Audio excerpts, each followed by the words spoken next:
మహిళా సమస్యలపై ప్రభుత్వం నిర్లక్ష్య వైఖరి వహిస్తుందని, మహిళలపై వేధింపులు, బాల్య వివాహాలు జరుగుతున్నా పట్టించుకోవడం లేదని విద్యార్థులతో నిర్వహించిన మోడల్ అసెంబ్లీలో సభ్యులు ఆరోపించారు. అయితే మహిళల పట్ల తమ ప్రభుత్వం ఎన్నో కార్యక్రమాలు అమలు చేస్తున్నారు కానీ ప్రతిపక్షాలకు ఇవి కనిపించడం లేదని అధికార పార్టీ సభ్యులు పేర్కొన్నారు. మద్నూర్ మండలంలోని పెద్ద తడుగురులోని జిల్లా పరిషత్ ఉన్నత పాఠశాలలో మోడల్ అసెంబ్లీ నిర్వహించారు.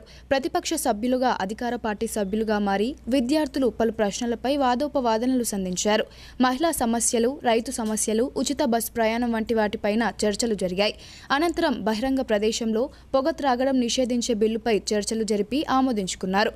ఆద్యంతం రసవత్తరంగా కొనసాగిన మోడల్ అసెంబ్లీ కార్యక్రమంలో పాఠశాల హెచ్ఎం సామల పట్టాభి, సాంఘిక శాస్త్ర ఉపాధ్యాయులు నూతిపల్లి బాలరాజ్, ఉపాధ్యాయులు గౌతమ్, రమేష్, రజనీ, కాశీరాం, సంతోష్, భుజంగ్ పాల్గొన్నారు.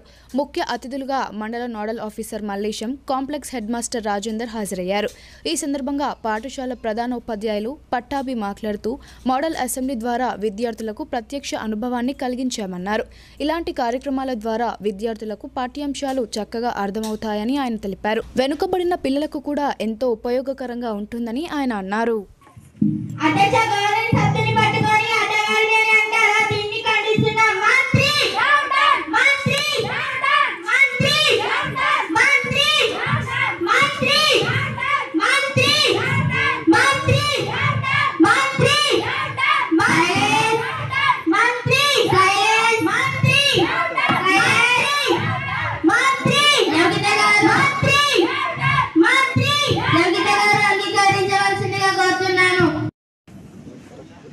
ప్రభుత్వం రైతులు, మహిళలు, పేద సంక్షేమానికి ప్రాధాన్యం ఇస్తుంది. 60 ఏళ్ల పోరాటం తర్వాత తెలంగాణ సాధించుకున్నాం.